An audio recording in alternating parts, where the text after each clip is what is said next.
I'm thinking now, you know what? I'm going to go through that now because I'm originally from Baltimore, Maryland, but I'm in North Carolina now. So I'm looking, let me find out who is in my area, who's near me, who can I call up, whose information is there that I can get in touch with, and try to reach out in that way. And you're talking about reclaiming, lost brothers or brothers who have been out of touch, or sisters who've been out of touch, sorors who've been out of touch.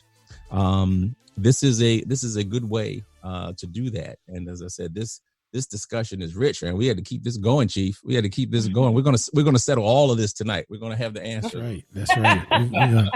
We're gonna give it a few more minutes because we're gonna take this show on the road and have Panhell talk to us. Like, what do we do? Because people ought to be thinking about it. I mean, I think everybody is having to deal with the new normal. Everything. That's right. Well, can I speak to that? Are we going? Go ahead. To No.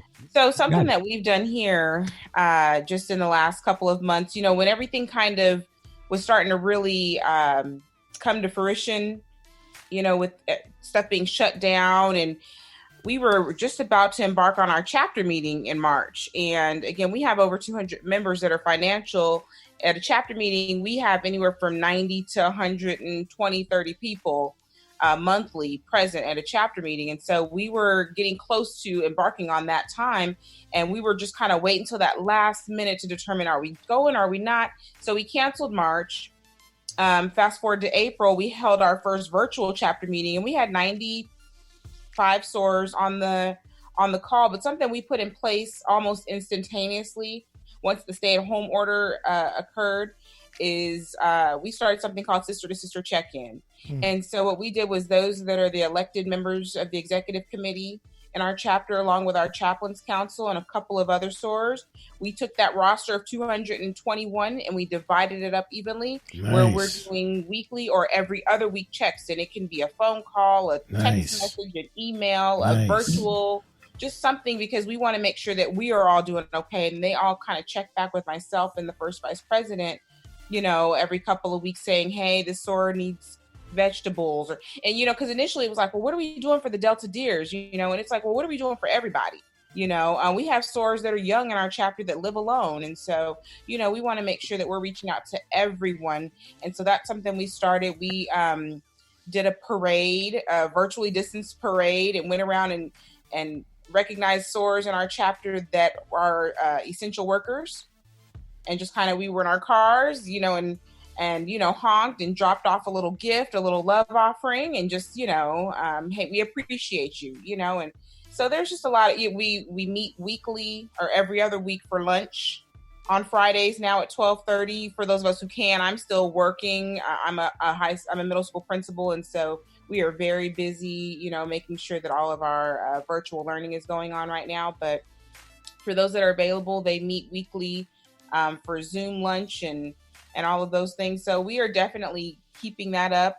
But I would definitely say we're working at this point, focusing more on the retention of our chapter members and the reclamation of those other hundreds of SORs that live in the Vegas Valley, and trying to bring them back into the fold. Wow, that's what I'm talking about. That's the kind of thing that this type of thing fosters. We do things with regard to service, with regard to helping our communities and things like that, as part of our normal existence.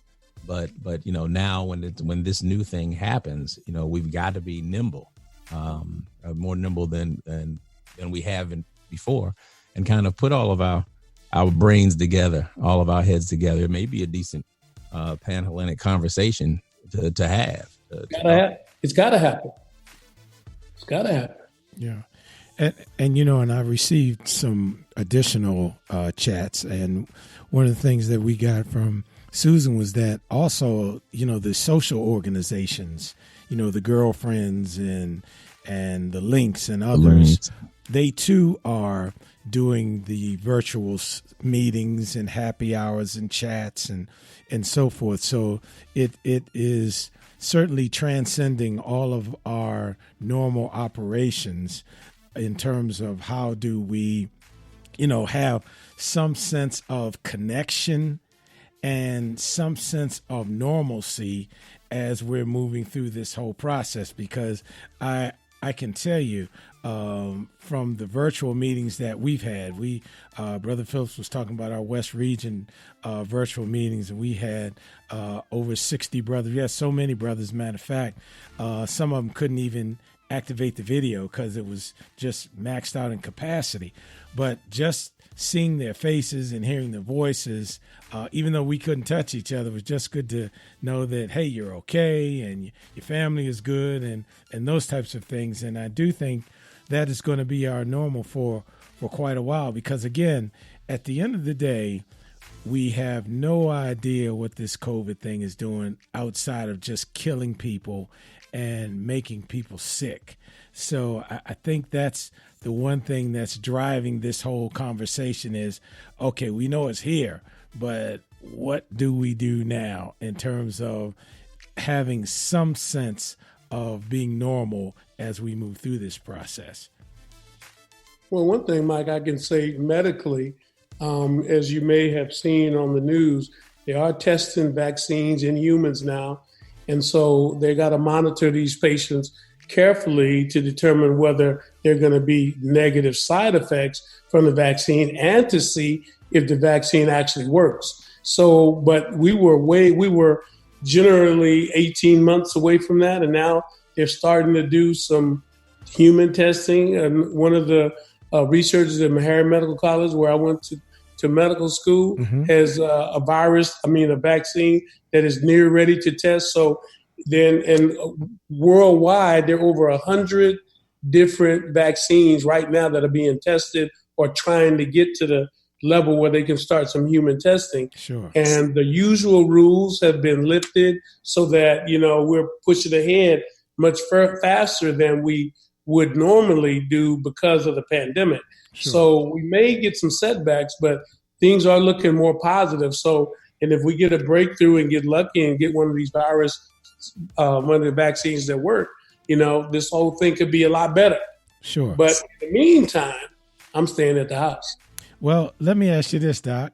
How is that that wonder drug, the what is that, the Lysol and Clorox booster shot? How's that working out? Well, a couple people tried it in New York, and they called into the emergency room, damn near dead. Smelling good. Then the president decided that he didn't really say that. He was just joking with somebody in the background, But it just goes to show you that no matter how crazy the things that comes out of his mouth, people believe that. He's the president, and there's some people who ride and die with him. And so New York had 25 or 30 cases of people who drank bleach or ingested Lysol and had to get medical attention. So I would suggest that, that now they're testing another, I think it's Recidivir, some antiviral that, worked on something else, and they're hoping it works on COVID. But we're now getting some real live clinical testing on vaccines so that hopefully, in a lot shorter time Excellent. than would have normally occurred, we may get some help on this scene. So, keep your fingers crossed and, just keep paying attention because they may come out with something relatively soon. Sure. And of course, we had another point from Susan, and she said that the virtual meetings are a lot more succinct and I hear enjoyable. And of course, I have to make sure I don't forget that she is representing Delta Sigma Theta Sorority Incorporated. If I don't mention these organizations, you got that right, I'll get in trouble. So yeah. I got to get that right. So Thank you for that's right. So again, but I've heard, through the challenges, in all seriousness, that we have encountered, that from the virtual aspect, people are finding that the meetings are enjoyable. They are more convenient. And, and I guess you do have to sort of balance that from the actual sense of being next to my brother or my soror, or my Mason brother or my Eastern Star sister or whatever your situation is. So there is a balance, of course, that people are seeking and sometimes are missing. And I guess that's why, I'm just wondering from the group, do you see us remaining in a virtual reality, or do you see us transitioning back into the huge meetings and the big committee meetings and those types of things where we're actually in that same space? My opinion, we're going to do both. There'll be some big meetings, but I think that the meetings like this one are going to be, we're not going back. Virtuosity is here to stay. And it depends on how we use it. You know, it won't be used for everything. There'll still be national conventions, I'm sure. But I think especially a lot of the work, like my brother is a prominent attorney, and he just found out during this thing that he can run his whole office from his house. He can monitor all his lawyers and what they're doing, his legal assistants, and he's doing the whole thing. So his $30,000 a month office has become obsolete.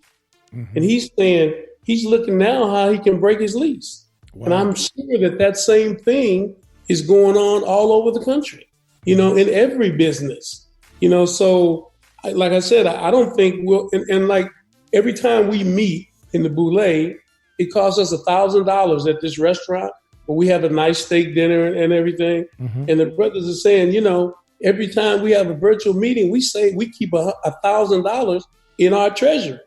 So, you know, we're seeing a lot of different benefits or changes, I'll say, to the way we used to do things. Mm-hmm. You know, my brother said now when he wants an expert witness from New York, he just gets on a Zoom.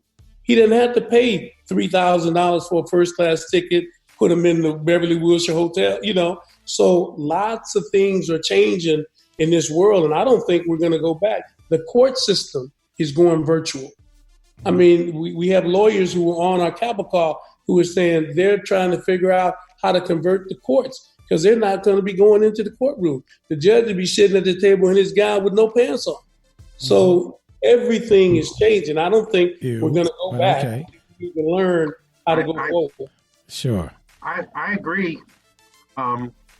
That's two things you That's two. That's two. That's two. You're doing good now. I can shake his hand. Oh, man. That's two, bro. You okay? You know, so there are some things that you can do virtually. Some things that we've discovered and will continue to discover work marvelously for us as a society and as organizations.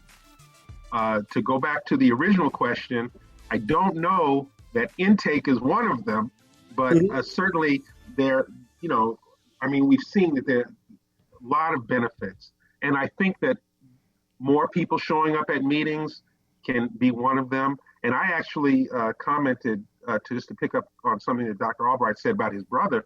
I was commenting the other day, you know, this working from home, telecommuting has been like teetering for a long time. And I think this has probably opened a lot of people's eyes. What? I'm getting all the work done? Nobody had to come in the office? We don't need this big building? Exactly. Mm-hmm. Exactly. Mm-hmm. More money in people's pockets. They always, you know, that always drives innovation. Right. Exactly.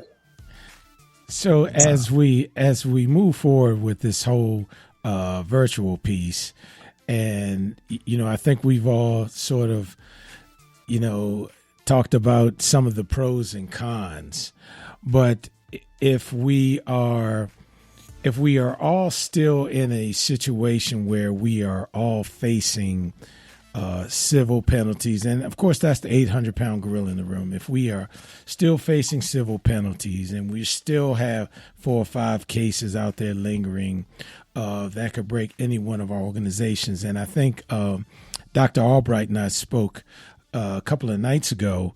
One of the things that I'm not sure if people understand is I think there's only one company that is providing insurance for the whole intake processes. And one of the concerns that we were talking about is that you have that 20-year-old female, and she's pledging Gamma Phi Gamma just for the sake of this discussion. And she and her, line sisters do